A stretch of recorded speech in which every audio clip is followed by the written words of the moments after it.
Tudo bem? Seguindo nossas aulas do pensamento de unificação. Essa é uma série de aulas facilitadoras que nós estamos fazendo. Já temos um bom conteúdo de aulas gravadas, né? Todas elas aí preparadas com muito carinho, com muito capricho, né?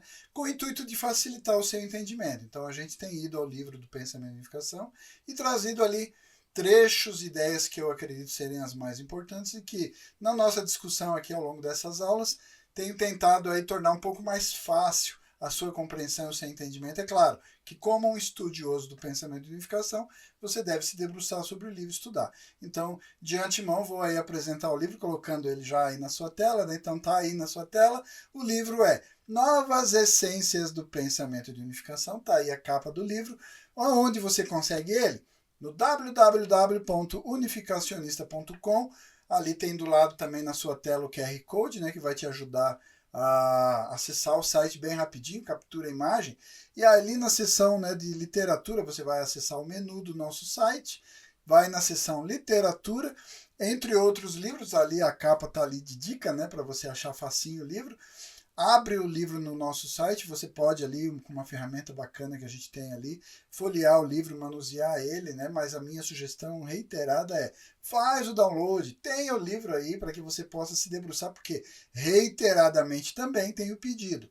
Vá ao livro, estude os conteúdos, porque eu trago as ideias todas, todo o conteúdo? Não, seria inviável, essas aulas virariam, né, ad eternum aqui falando sobre esse conteúdo.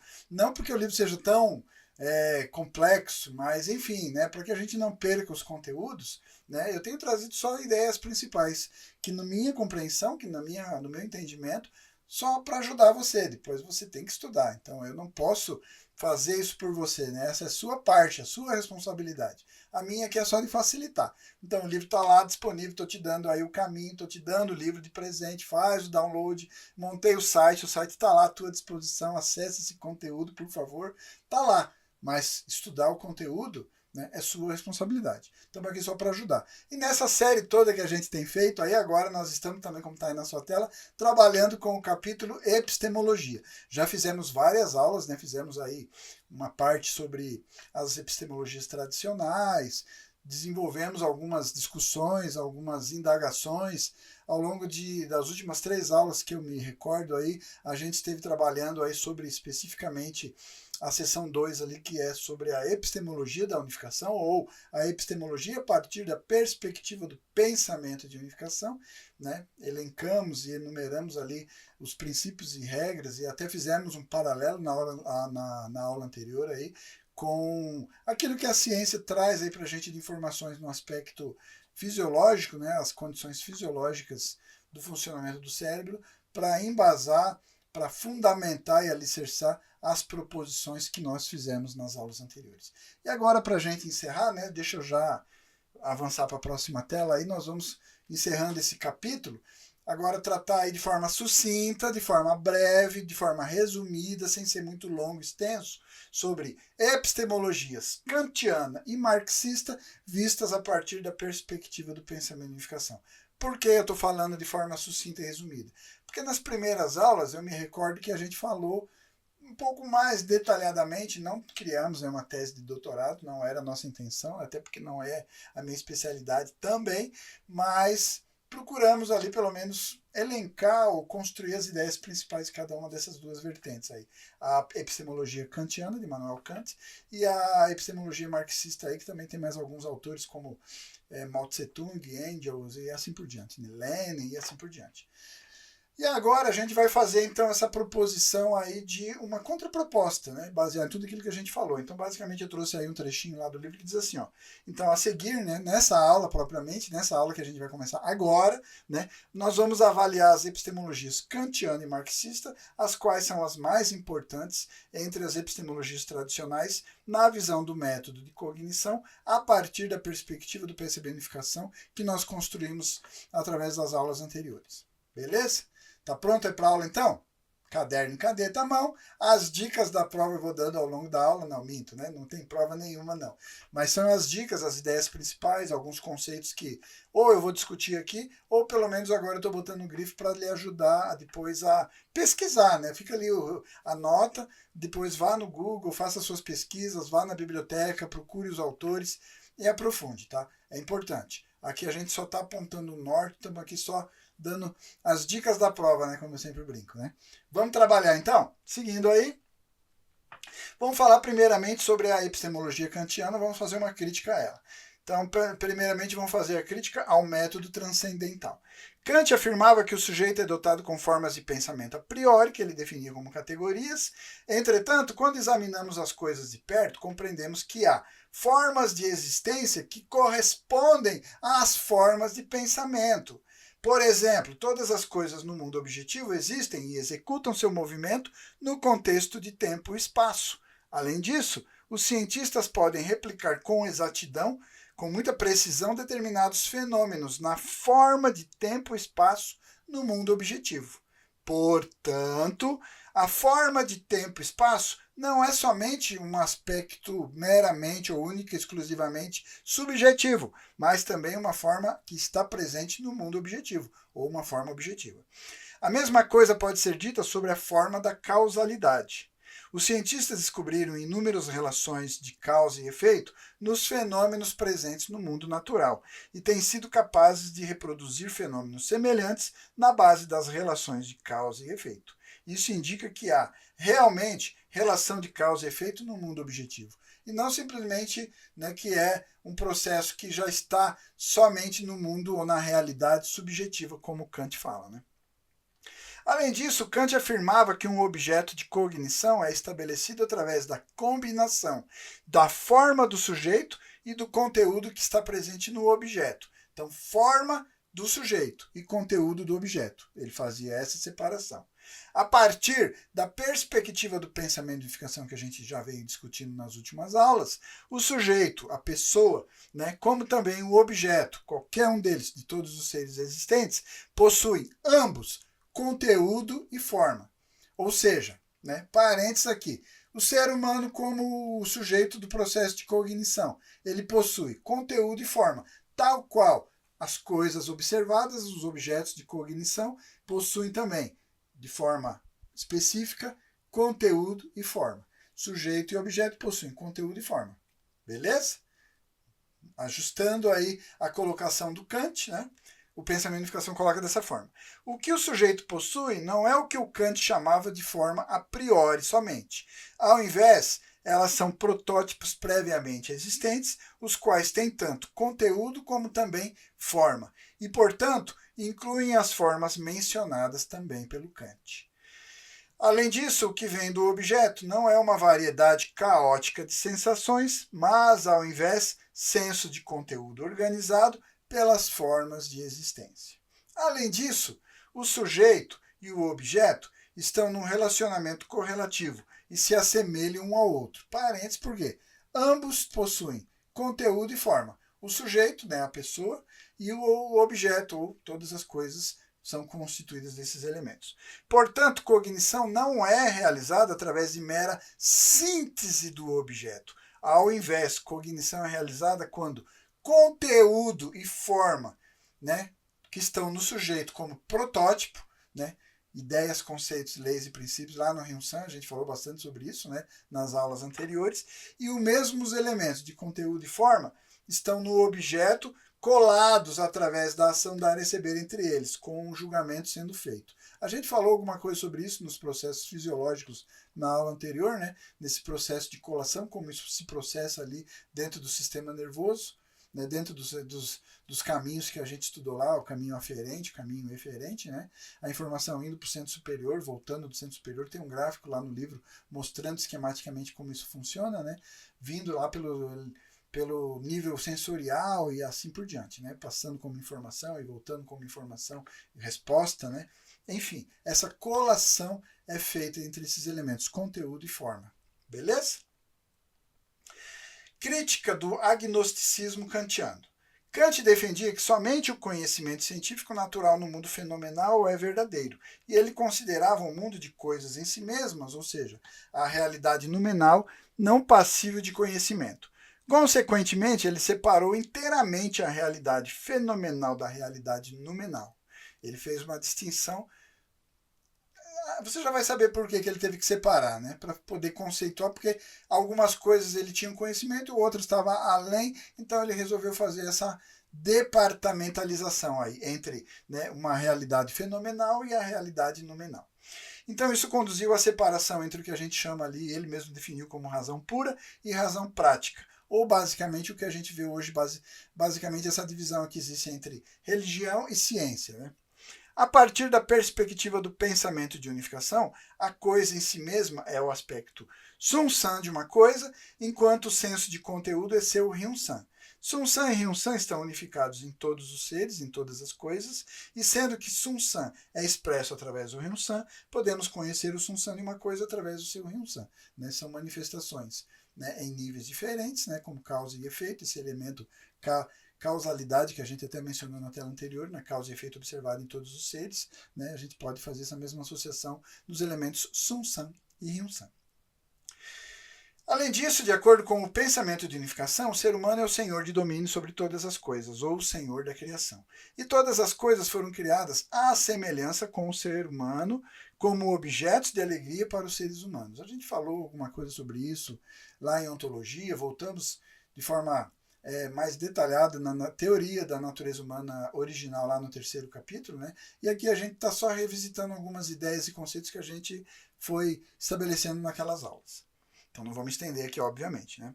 Então dizer isso significa que o ser humano e todas as coisas se assemelham um ao outro, né, na estrutura e nos elementos. Deste modo, eles se assemelham um com o outro em conteúdo e forma também. Parênteses aqui. Lembra? Uma revisitada bem rapidinha. Lá na ontologia, quando a gente definiu todos os seres existentes, em todas as categorias, falamos de Sun-san, Ryun-san, Yang, Yin, individualidade, mas a gente fez uma distinção muito clara. Estudamos o ser de verdade individual, ou seja, analisamos as características e atributos de cada ser, né, independente de que posição ele ocupe dentro da tabela taxonômica ou dentro do reino mineral, né? E depois a gente colocou esse ser num relacionamento, a gente definiu ele como um ser conectado. No reino mineral, moléculas formadas por átomos, formados por elétrons, todos eles interconectados, e aí passamos por seres vivos e as interrelações entre tecidos, órgãos e instinto, vida, etc, etc, né?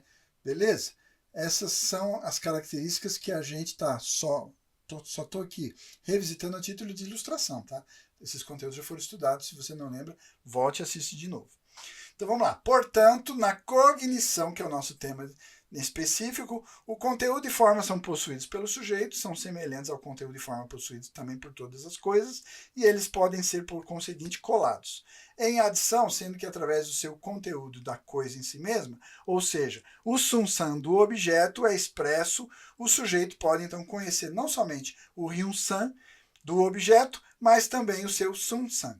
Sendo que Kant não estava ciente do princípio do relacionamento entre seres humanos e todas as coisas, nem do fato de que um ser humano é o ser unido de ser espiritual e ser físico, ele acabou se desviando para o agnosticismo, né? Por causa de algumas ideias não muito claramente definidas ou compreendidas pelo Kant, ele fez o que pôde. Muito proximamente ele fala sobre a epistemologia, comparativamente com o pensamento de unificação, sim, mas a gente está aqui apontando os pontos de tropeço ali, ou as lacunas, né, que ficaram dentro do pensamento de Kant sobre essa visão transcendental, especificamente quando ele acaba enveredando pelo agnosticismo, né? E aí agora a gente já vai passar para o item B aí, né, fazendo uma crítica agora também da epistemologia marxista, de forma sucinta, não trouxe todo o conteúdo, a gente trouxe algumas ideias básicas aqui também para a gente discutir e debater, tá? Crítica, então, da teoria do reflexo. Lembra? A gente falou isso lá nas primeiras aulas, né? Não vou voltar. Se não lembra, assiste lá, pesquise. Né? Como explicado na sessão sobre epistemologia da unificação, se não há nenhum protótipo no sujeito de cognição que corresponda às características, às coisas no mundo externo, como critério de julgamento, cognição, então, não pode ser feita, mesmo se o mundo externo é refletido na consciência. Além disso, sendo que cognição é realizada através da ação dar e receber entre sujeito e objeto, é necessário que o sujeito tenha interesse no objeto. Um parênteses, a gente falou até bastante sobre isso, estudando lá no capítulo sobre teoria da arte, né? Especificamente na aulinha sobre criação, o tema mais específico é a apreciação, né? Toda vez que eu entro nessa discussão, me vem aquele conteúdo que a gente trabalhou lá naquele capítulo Teoria da Arte sobre apreciação, né? Desse aspecto da posição subjetiva do ser humano na realização da sua posição subjetiva na apreciação de uma obra de arte, né? Esse interesse, esse desejo, né? A gente usou também essa expressão lá naquele estudo, né? Fechando aí o parênteses, embora um objeto no mundo externo esteja refletido na consciência do sujeito, se o sujeito não tem nenhum interesse no objeto, a cognição não ocorrerá, né? Isso significa que cognição não é realizada através de um processo material passivo como reflexo, mas se torna possível somente através da participação de um processo mental ativo. Olha o grifo, dica da prova. Não, brincadeira. É um conceito interessante, porque quando você olha a partir da perspectiva materialista, marxista aí da cognição, eles falam que é um processo que vai desencadear e a mente só reage, que a mente não é ativa, ela está numa posição passiva, resultante, consequência de um processo iniciado fora. E, na verdade, não é. A mente humana, no processo cognitivo, ela é protagonista. Ela é participante protagonista ativamente, né, tomando a iniciativa na posição sujeito. Ok? Né? Para a gente marcar os pontos. O que diz ali o marxismo e o que diz o pensamento de unificação com relação a esse processo de cognição. Então, só para frisar o grifo ali, né, anotou? Deu tempo?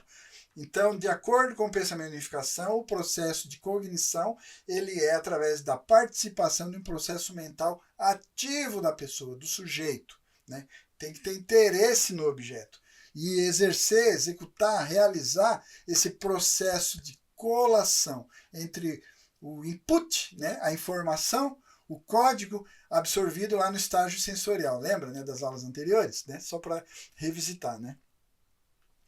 Então, crítica da cognição sensorial, da cognição racional e da prática na visão marxista.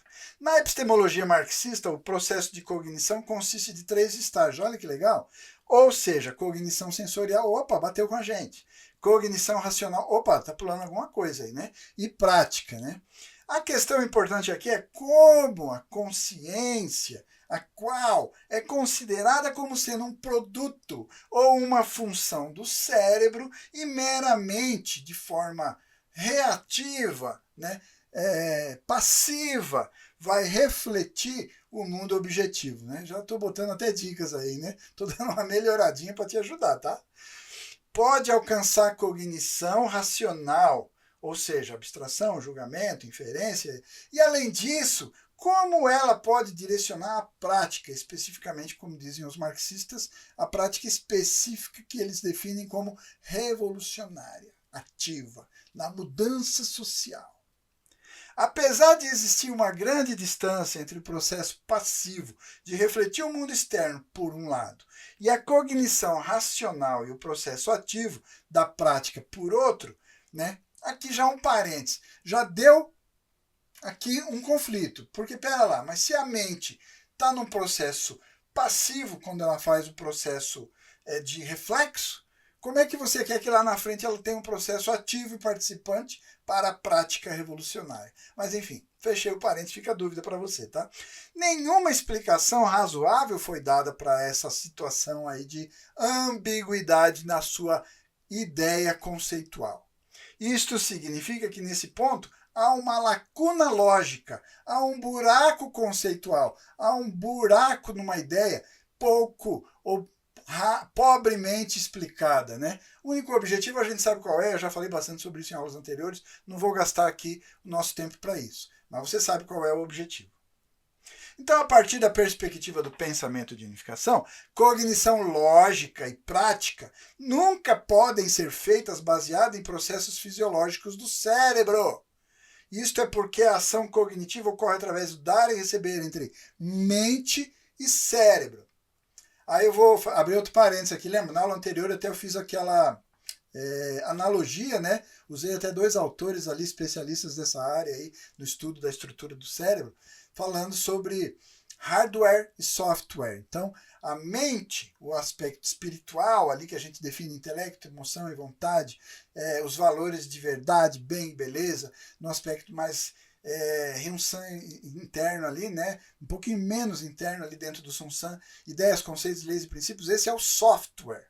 Né, a parte do programa, do programador. E o cérebro, a estrutura fisiológica, todos aqueles aspectos, sinapses entre os neurônios, todos os elementos químicos trocados nessas sinapses, as informações, codificação, a gente até usou ali 2 palavras que eu lembro que eu grifei na aula anterior, cognizar e idear, né, fazer a ideação, o processo de idear na codificação dessas informações no aspecto aferente e eferente, né, entrando a informação pelas vias sensoriais e depois voltando a resposta vindo lá do aspecto central, né, esse processo seria todo ele feito fisiologicamente, biologicamente, certinho, beleza, a ciência explica isso perfeitamente, não temos nada a acrescentar ou questionar. É lógico que a ciência continua pesquisando e aprimorando, mas a gente tem que entender, nós estamos falando do aspecto fenomenológico, o aspecto, fazendo aí a comparação com cibernética, máquinas e computadores, hardware, ou a parte material, os equipamentos ali, beleza? Fechei aí esse parênteses seguindo ali. Em outras palavras, então, cognição lógica e prática são realizados através da ação do ar receber entre a mente, que possui a função de entendimento, e razão, e aí o cérebro. Outra questão diz respeito ao papel da prática na cognição. Lenin disse que cognição segue a prática e Mao Tse Tung afirmou que cognição e prática são inseparáveis. Neste ponto, o pensamento de unificação não tem nenhuma objeção. Show de bola, a gente bate palma que é isso aí. Certinho, né? Fechou. Né? É lógico que a gente sabe, né, a intenção, aonde querem chegar com essa proposição. Mas nesse ponto aqui que nós estamos falando, né, de que a parte de cognição e prática são inseparáveis, show de bola, fechou. A gente tem alguma coisa a questionar? Não. Fazemos objeções? Nenhuma. Né? Nenhuma objeção aqui, né? Não há óbice, né, como diria no direito, né? Não há óbice com relação a essa afirmação. Então, todas as coisas foram criadas como objetos de alegria para os seres humanos e devemos exercer domínio, ou seja, prática, né? Aí outro parênteses, dentro desse parênteses, teoria da educação, a terceira parte, o terceiro elemento ali da teoria da educação proposto no pensamento de unificação, educação do domínio, né? Aí, entre parênteses, prática, tem tudo a ver. Não lembra? Assiste lá então, né? Conteúdo fantástico. Não perca, né? Se não viu, se viu e não lembra, assiste de novo, tá bom? Seguindo aí, fechando parênteses, então, devemos exercer o domínio sobre todas as coisas de acordo com o propósito de criação. Deste modo, conhecemos todas as coisas a fim de exercer domínio.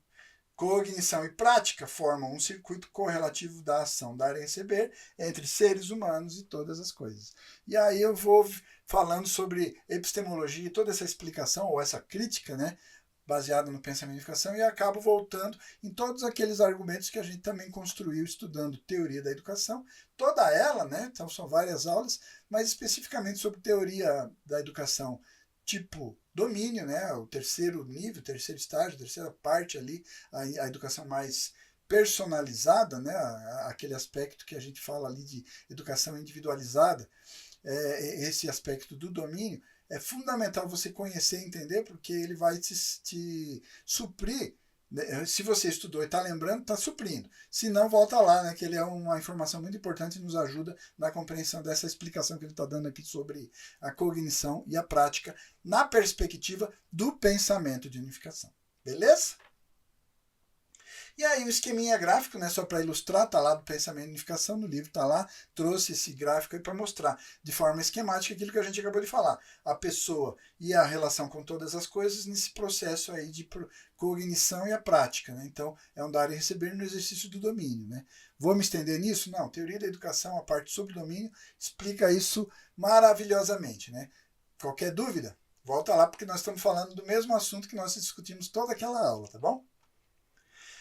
Assim, não há nenhuma cognição apartada da prática e nenhuma prática apartada do domínio. Fechou, batemos martelo em cima daquilo que o Lenin e que o Mao Tse Tung falaram. prática, como advogada pelo marxismo, está definitivamente direcionada para a revolução, a luta de classes, a troca de poder de uma forma revolucionária, no choque, né? Uma luta, inclusive, violenta dentro da proposição marxista-leninista e do Mao também. Né? O Mao Tse-tung falava da mesma forma. Então vamos lá. Entretanto, ao contrário do que é afirmado no marxismo, o pensamento de unificação afirma que nem cognição e nem prática são realizadas com a revolução como seu objetivo. Mas, ao invés, elas são realizadas a fim de concretizar o propósito de criação. Beleza? Grifo, esse é dica da prova, hein? Esse conceito ficou show de bola. Não fui eu que criei, eu só grifei ali, porque na hora que eu estava estudando e preparando materialzinho para nossa aulinha, eu falei, não, mas aqui ficou show de bola, né? Porque é bem isso, né? A gente fica aí pensando, mas o processo de cognição e prática, como a gente já tinha discutido outros aspectos, como por exemplo, quando estudamos axiologia, falando sobre desejo, né? A gente deixou claro que desejo é uma coisa da natureza humana original, com a qual Deus nos dotou. Há problemas hoje? Há problemas. Mas originalmente isso estava direcionado para um propósito, para realizar um objetivo, para alcançar a realização do design original estabelecido e prototipado lá na prancheta quando Deus se propôs a criar o ser humano. Então, quando a gente fala propósito e criação, é disso que eu estou falando, tá?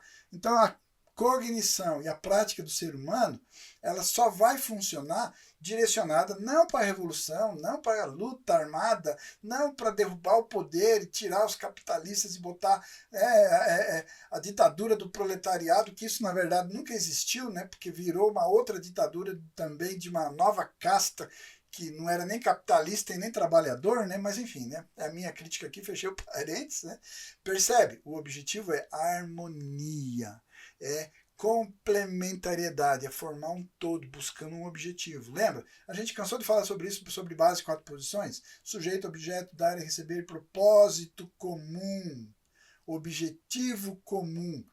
Então há um ponto de convergência. Não luta pela dialética, né, de tese e antítese. Isso daí a gente já falou bastante, não vou gastar meu verbo aqui para discutir esse tema de novo, né? Mas fica a dica, né? Qualquer dúvida, assiste a aulinha lá.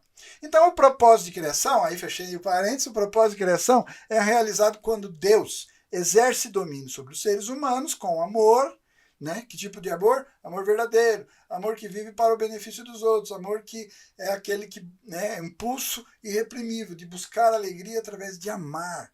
Né? Fechando parênteses, os seres humanos também vão exercer domínio sobre todas as coisas com o mesmo tipo de amor, amor verdadeiro, né? Porque hoje tem aí algumas variações, alguns modelos, né, neo aí que estão aí na moda, né, novo tipo de amor, né? Enfim, onde a alegria é realizada em Deus e nos seres humanos. Portanto, tanto cognição como prática são realizadas para o propósito de obter alegria através de amor. Não vou voltar a esse tema, falamos muito sobre isso. Dúvidas? Assiste lá no primeiro capítulo, Teoria da Imagem Original, a aulinha sobre coração. E aí o Lenin, deixa eu abrir aqui, nós vamos falar agora sobre os conceitos marxistas de verdade absoluta e verdade relativa, né? Uma crítica a partir da perspectiva do pensamento e unificação, de forma sucinta também, tá? O Lenin e o Mao Tse-tung reconheciam a existência de verdade absoluta. Opa, parabéns, vamos bater palma aqui. Dizendo que os seres humanos se aproximam de forma infinita, e aí, inalcançável, né? Fica entendido aí, a verdade absoluta pela repetição da cognição e prática. Fechando aí um parênteses, eu vou abrir um outro parênteses aí. A gente falou sobre o processo de cognição como processo repetitivo, não é? De repente a gente está ali repetindo a mesma informação? Não, a gente às vezes já tem uma informação de um nível X e agora essa informação chega num nível um pouquinho mais elevado. Então a gente vai fazer novamente esse processo. É repetitivo? É. Ele é constante e contínuo? Sim. Né? Mas, nesse ponto aí, eles estão dizendo que essa repetição é uma tentativa de se alcançar algo absoluto que é basicamente inalcançável. Eles até admitem a existência de uma verdade absoluta, né? Mas o que é a verdade absoluta a partir de alguém que não acredita num ser absoluto, numa existência absoluta ou em valores absolutos? Né? Então, esse absoluto também, qual é, né, a característica absoluta dessa expressão absoluta dentro do conceito marxista? Deu uma filosofada agora, né? Contudo, seu conceito de absoluto é ambíguo. Lenin disse que a soma total de verdades relativas é a verdade absoluta. Quantas verdades relativas eu preciso somar para ter uma verdade absoluta? Quantas? Né? Tá claro isso? Né? É uma ideia obtusa, para não falar ridícula. Né? Várias verdades relativas, para mim, somando, vai ter infinitas verdades relativas. Né? O fato de eu ter 10, 1000, 1 milhão, 1 zilhão de verdades relativas não vai me dar como resultado natural ali dessa soma verdade absoluta. Né?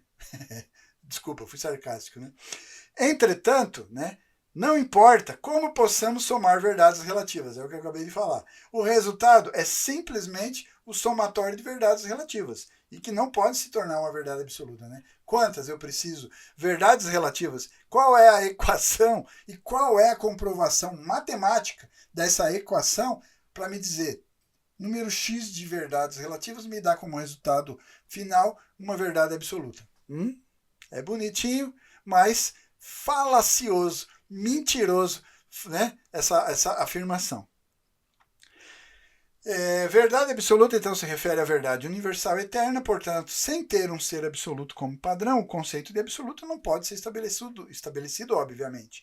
A verdade absoluta é uma unidade inseparável do amor absoluto de Deus, como explicado na axiologia. A gente desenvolveu todo o quarto capítulo, Axiologia, Teoria do Valor, falando longamente, né? Lógico, como eu sempre digo, não trouxe todo o conteúdo do livro, mas eu lembro que a gente se debruçou bastante sobre essa discussão e eu trouxe alguns questionamentos muito interessantes ali que estão contidos no livro que a gente pôde desenvolver nas aulas. Então, se você não viu toda a sessão de axiologia, assiste, é show de bola. Então, seguindo ali, isto é a mesma coisa como a forma na qual o calor e o brilho da luz do Sol estão unidos e são inseparáveis. Portanto, não pode haver nenhuma verdade absoluta apartada do amor absoluto de Deus, ou do ser absoluto de Deus. Consequentemente, somente quando está centrado no amor de Deus, o ser humano também poderá entender o propósito da criação de todas as coisas, de si mesmo, obviamente, e obterá, então, consequentemente, o verdadeiro conhecimento sobre elas. Portanto, se Deus é negado, né, como faz o marxismo, não há como se obter nenhuma verdade absoluta. Nem essa equação psicodélica do Lenin aí, de somar várias verdades relativas, tendo como resultado uma verdade absoluta, vai resolver essa equação. Então, não importa quão arduamente alguém possa se engajar nessa prática, ele nunca vai alcançar essa verdade absoluta.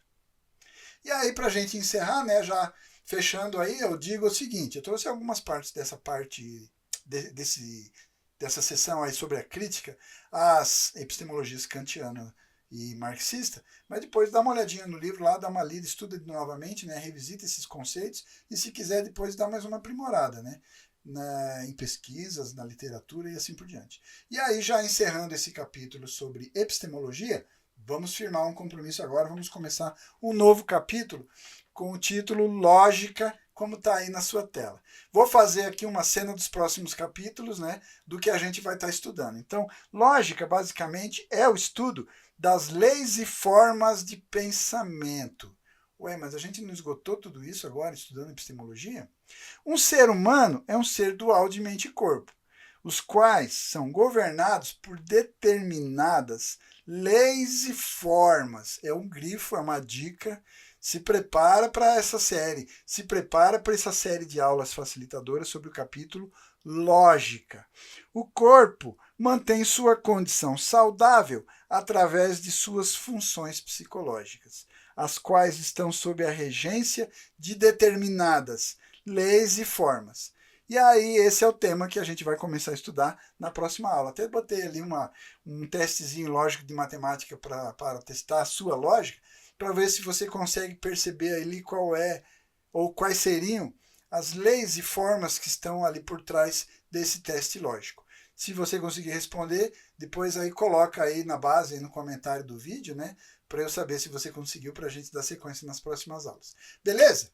Então é isso. Agradeço aí a sua atenção, espero que você tenha gostado dessa aula. Como eu sempre peço, dá uma curtida ali, bota um joinha debaixo do vídeo, se inscreve no canal, né? Não deixe de se inscrever no canal, para que quando a gente colocar um vídeo novo, você já receba ali o alerta. E compartilha, né? Compartilha com todo mundo aí para a gente aumentar o número de estudiosos do pensamento e unificação. Então é isso. Muito obrigado, agradeço a sua atenção e nos vemos aí na próxima aula estudando sobre lógica. Muito obrigado e nos vemos lá. Tchau, tchau.